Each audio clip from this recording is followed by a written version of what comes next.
Salut à tous, c'est Gabriel pour Fond Android. Cette fois, on se retrouve pour un test vidéo du Meizu MX4 Pro.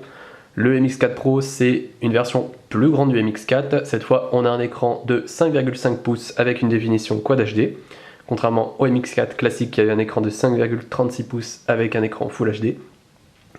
Et je vais revenir particulièrement dans cette vidéo sur la fameuse interface Flame OS 4, qui est une surcouche pour Android 4.4 KitKat. Alors avant, je vais quand même refaire un petit tour du propriétaire, même si je l'ai fait dans une vidéo déballage précédente. Donc on a cet écran de 5,5 pouces avec des bordures extrêmement fines, la caméra frontale de 5 mégapixels ici, le bouton central qui fait office de lecteur d'empreintes digitales également. On va voir tout de suite comment ça fonctionne. Pas de touche tactile sur les côtés. Sur la tranche gauche, le bouton de contrôle du volume. Sur la tranche droite, rien du tout. Au-dessus, la prise casque 3,5 mm, le bouton d'allumage. En dessous, les 4 petits trous qui servent de haut-parleur, la prise micro USB 2.0, le micro, et ici une petite encoche pour ouvrir la batterie et mettre sa carte SIM. Et enfin à l'arrière, un dos en plastique et non en aluminium comme c'est le cas sur le cadre. Un capteur Sony de 20,7 mégapixels, le double flash LED en dessous, et ici le logo Meizu. Si vous voulez plus de détails sur la coque amovible et ce qu'on peut faire ou non avec, notamment sur la batterie et la carte micro SD, vous pouvez voir ça sur ma vidéo de déballage précédente. On s'intéresse maintenant à l'interface. Donc on est bien sur du Android 4.4 KitKat, même si ça n'y ressemble pas trop. En effet, Meizu avec son interface Flame OS a pris quelques libertés et s'est même fortement inspiré d'iOS. Donc qu'est-ce que ça change concrètement? Donc comme vous pouvez le voir, on a un bouton central ici, on n'a pas de touche ni multitâche ni retour comme ça peut être le cas par exemple sur les mobiles Samsung. On n'a pas non plus les touches Android classiques sur l'écran, comme c'est le cas sur le LG G3 ou même sur les appareils Sony Xperia. Donc ici, tout va se faire ou presque sur l'écran. Donc je vous montre ça tout de suite. Déjà, on n'a pas de bureau, enfin on n'a pas de lanceur d'application, pardon. Tout se trouve directement sur les bureaux. Donc lorsque vous installez une application, hop, vous aurez directement l'icône qui s'affichera ici.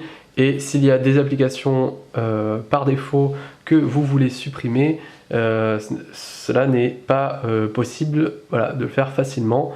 Donc, par exemple l'enregistreur, vous voyez, si jamais j'en veux pas, je peux pas le cacher. Même chose pour l'application Smart Voice. Donc la solution de repli, on va dire, c'est de mettre tout ça dans un dossier fourre-tout, voilà ce que j'ai fait ici. Pour le reste, tout s'affichera sur le bureau. Donc c'est un petit peu frustrant au niveau de la personnalisation. Après, il y a toujours la possibilité d'installer un autre launcher.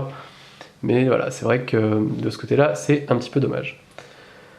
Un mouvement sur le bord de l'écran du bas vers le haut permet de nous montrer des raccourcis vers les dernières applications utilisées. Donc c'est un raccourci rapide.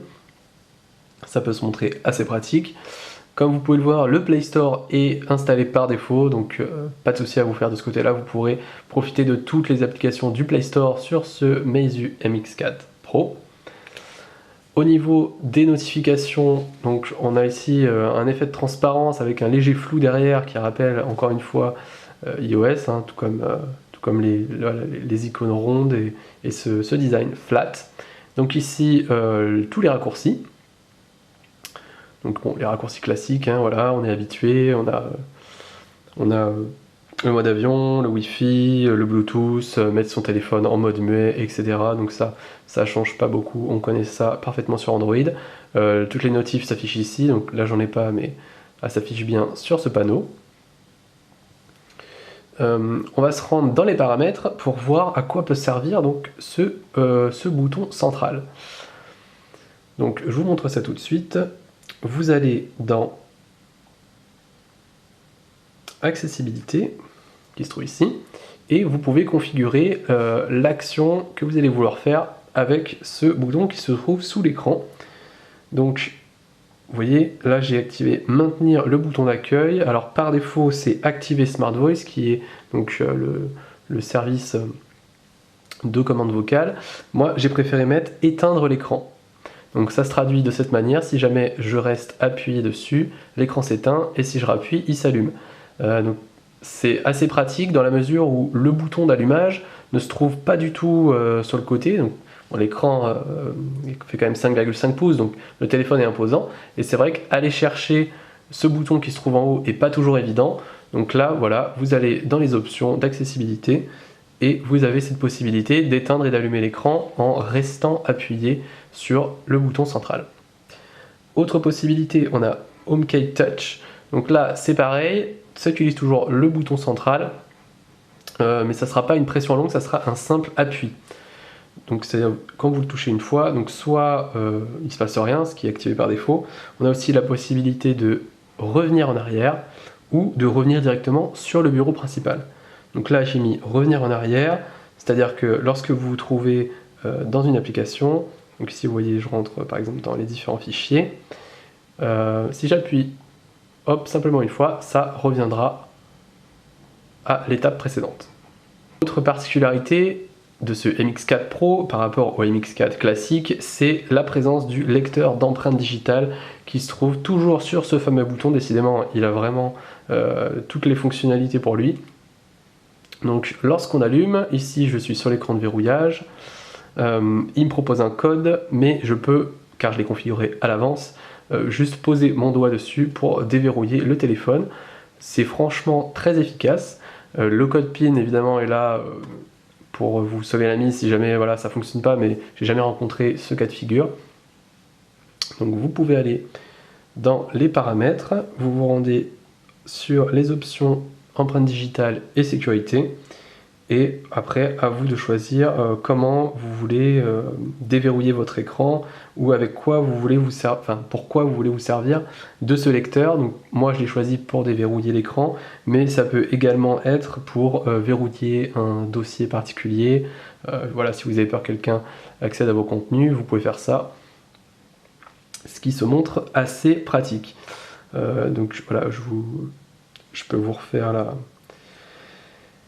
J'ai une empreinte digitale d'ajouter, je peux ajouter une empreinte, et donc en fait ça se configure de cette manière là. Donc il y a un petit rappel qui vous dit que voilà, vous pouvez déverrouiller l'écran avec, déverrouiller les applications et documents cryptés, ou payer avec votre compte Flyme. Donc j'ai juste à poser mon doigt sur le bouton d'accueil, donc je vais le faire, hop, voilà. Et donc pour enregistrer votre empreinte, vous devrez appuyer de cette manière plusieurs fois sur le bouton, et vous voyez, l'empreinte va se remplir au fur et à mesure, et lorsque vous aurez suffisamment répété l'action et que l'empreinte digitale sera entièrement remplie, votre doigt sera configuré et vous pourrez vous en servir pour déverrouiller tout ça.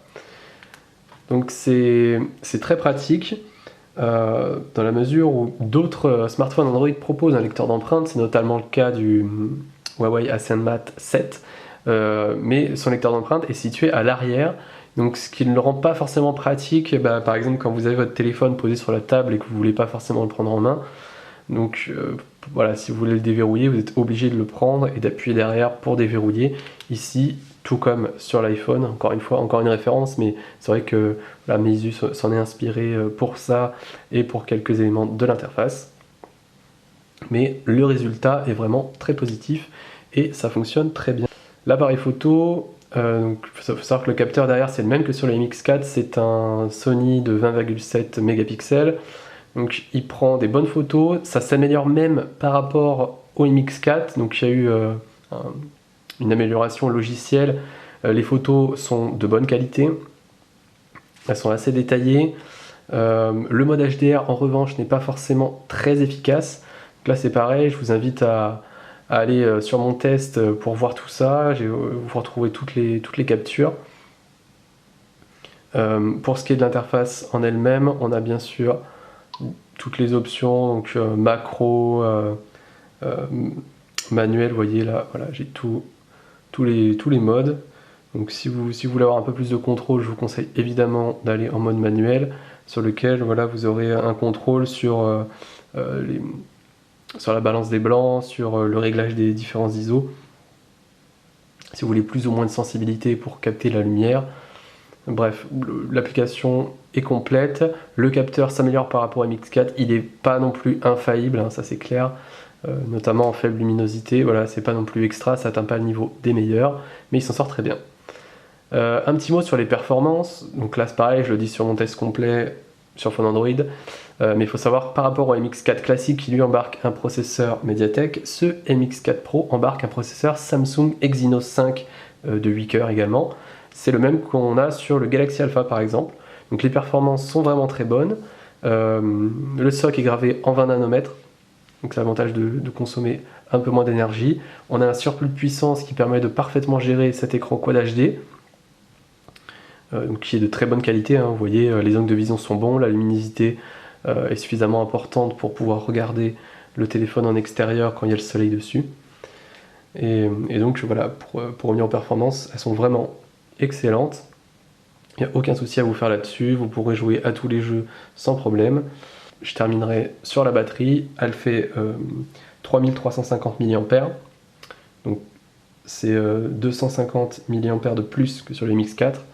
En revanche, voilà, l'écran est supérieur, la définition aussi, mais tout de même ce gain de capacité de batterie allié au processeur Exynos fait que ce MX4 Pro a vraiment une excellente autonomie, meilleure que celle de son petit frère, et c'est vraiment une bonne surprise, vous pourrez tenir sans problème une journée et demie, 2 jours si jamais vous faites un peu attention. Donc voilà, c'était un test vidéo du MX4 Pro de chez Meizu.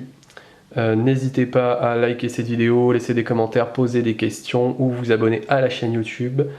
Et on se retrouve très vite sur phone Android pour d'autres vidéos. Merci, salut à tous.